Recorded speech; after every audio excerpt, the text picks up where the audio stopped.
नवीद भाई, कद को कैसे लंबा करें और कौन सी ऐसी एक्सरसाइज है या कौन सी ऐसी खुराक है कि जिससे हमारा कद लंबा होगा।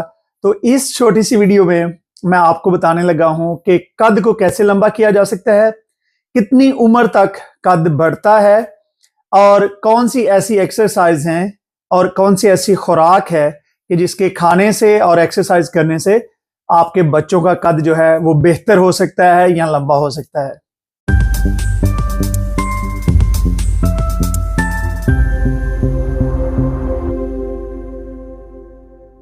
बिस्मिल्लाहिर्रहमानिर्रहीम, अस्सलाम वालेकुम। नवीद चौधरी स्वीडन से हेल्थ और फिटनेस में।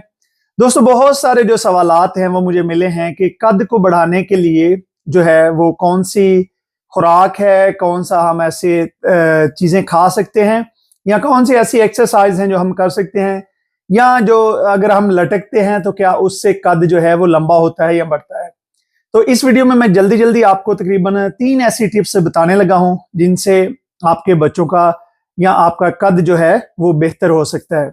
लेकिन इन तीनों टिप्स को समझने से पहले आपको एक चीज समझनी बहुत जरूरी है कि कद जो है ये एक्चुअली इसमें बहुत सारी चीजें रोल प्ले करती हैं और इनमें सबसे पहली जो चीज है वो ये है कि आपके जेनेटिक्स, यानी कि आपका खानदान जो है। नॉर्मल अगर किसी खानदान में वालदैन के, दादा दादी के या उनसे जो बड़े बुजुर्ग थे उनके कद अगर लंबे होते हैं तो ये बड़ी नॉर्मल सी बात है कि उस खानदान में बच्चों के कद जो है वो लंबे होंगे। और अगर कोई खानदान जिसमें कद बहुत छोटे हैं और उनके वालदैन के भी और दादा दादी के भी कद बहुत छोटे थे तो उनमें आगे बच्चों में भी जो है वो कद नॉर्मली छोटे ही होंगे। हाँ, अगर कोई छोटे कद वाला किसी बड़े कद वाले से शादी कर लेता है या कर लेती है तो उसमें फिर जेनेटिक के हिसाब से कुछ आगे पीछे चीज हो सकती है, क्योंकि वो जो बच्चा है वो किस साइड से ज्यादा जेनेटिक पिक करता है ये अब उसकी बर्थ के बाद ही पता चलता है। तो उसके अलावा आपने ये भी देखा होगा कि दुनिया में जगह अगर हम इधर स्कैंडिनेविया, स्वीडन, नॉर्वे, फिनलैंड या इस तरह के जो ममालिक हैं वहां पे अगर देखें तो आम तौर पे लोगों के कद जो है वो लंबे हैं। और इसके अलावा अगर हम थोड़ा सा दूसरी तरफ चले जाएं, ईस्ट यूरोप की तरफ, जैसे अगर हम स्पेन में चले जाएं, ग्रीस में चले जाएं, तो वहां लोगों के कद बनिस्बत स्कैंडिनेवियन ममालिक के छोटे हैं। और इसी तरीके से अगर आप एशिया में चले जाएं तो इंडिया पाकिस्तान में बनिस्बत दरमियाना कद है। और अगर हम थोड़ा सा ऊपर फिलीपीन की तरफ, थाईलैंड की तरफ चले जाएं तो वहां पे लोगों के कद थोड़े छोटे हैं।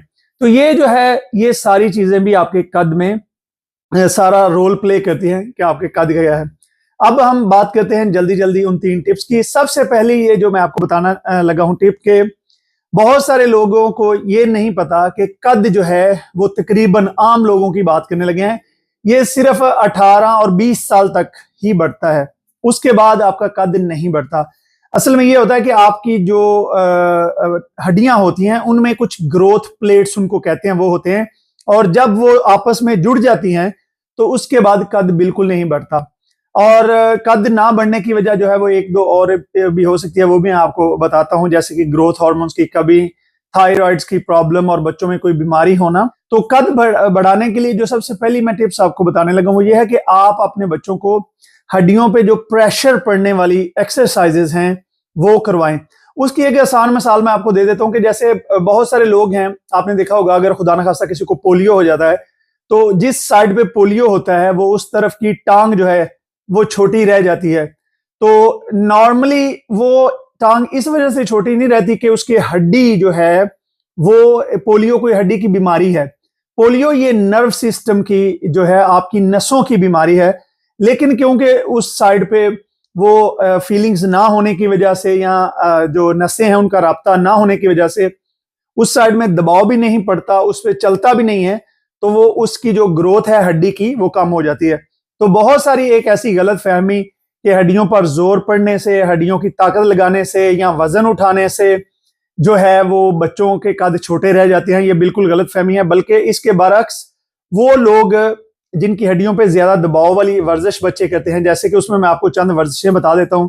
उनमें सबसे ज्यादा इंपॉर्टेंट जो है, जैसे ये रस्सी फलांगना, स्कीपिंग जिसको कहते हैं, ये रस्सी फलांगने वाली वर्जिश जो है इस पे आपकी पूरे पैरों से लेके तो आपकी जो स्पाइनल कोड यानी कि ये जो रीढ़ की हड्डी होती है उस तक, सारी हड्डियों तक इसका जो है वो प्रेशर पड़ता है।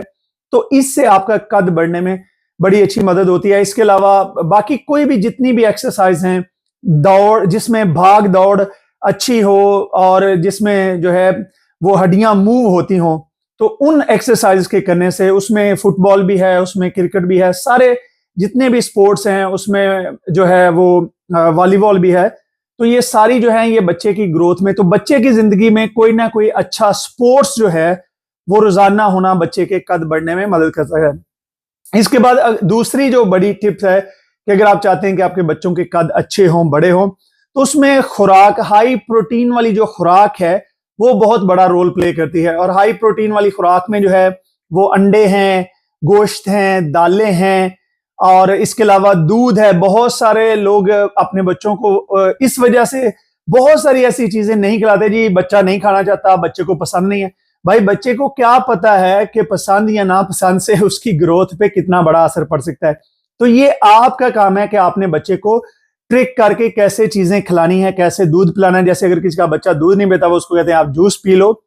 तो ये सारी चीजें जो हैं, इसके अलावा मौसम के फल और मौसम की सब्जियां, मौसम के फल और मौसम की सब्जियां जो हैं वो साथ जरूर। और बहुत सारे लोग जो है वो कहते हैं जी हमारा बच्चा ये भी नहीं खाता, ये भी नहीं खाता। भाई ये आपने किस तरीके से बच्चे को खिलाना है ये आप पे डिपेंड है। और टेस्ट जो होता है वो कम से कम उसको 10-12 दफा खाने के बाद जो है वो बच्चे का इंप्रूव हो जाता है। तो आपने उसको किस ट्रिक से खिलाना है ये आपकी जिम्मेदारी है। इसके अलावा खाने में बच्चों को हर वक्त टॉफियां, पापड़ और ये बोतलें और बंदों जो बंद डब्बों में जूस हैं, इन चीजों से आपने परहेज का करना है। कि ये नहीं कि बच्चा अगर जिद कर रहा है तो उसको आप हर चीज जंक फूड खिलाते जाएं। तो ये थी नंबर 2। और नंबर 3 पे जो टिप है वो है बच्चों की नींद। बहुत सारे लोग शायद ये सुन के हैरान होंगे कि नींद जो है वो आपके बच्चे का कद बढ़ने में बहुत बड़ा किरदार, बल्कि अगर मैं कहूं कि सबसे ज्यादा इंपॉर्टेंट किरदार ही नींद का होता है।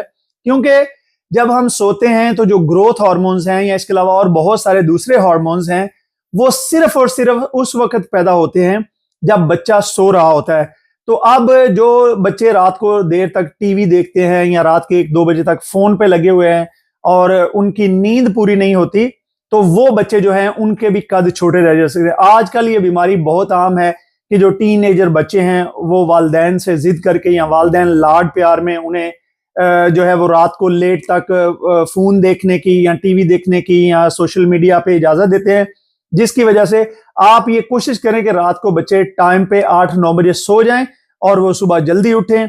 और इस तरीके से आपके बच्चे का जो कद है वो बहुत अच्छे तरीके से बढ़ेगा और उसकी ग्रोथ जो है, इसके अलावा सिर्फ कद ही नहीं बल्कि उसकी जो दिमागी ग्रोथ है, क्योंकि जब हम सोते हैं तो उससे दिमागी नशोनुमा भी बहुत अच्छी होती है।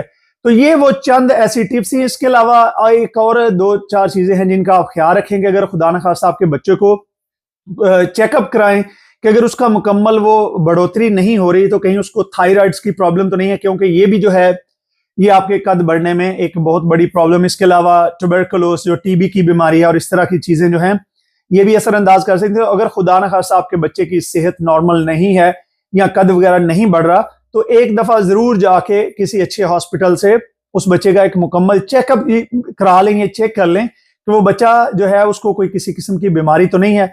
और अगर आपको वीडियो अच्छी लगी है तो इसको दूसरों के साथ जरूर शेयर कीजिए। मुझे अपनी दुआ में याद रखिए। बहुत शुक्रिया। खुदा हाफिज।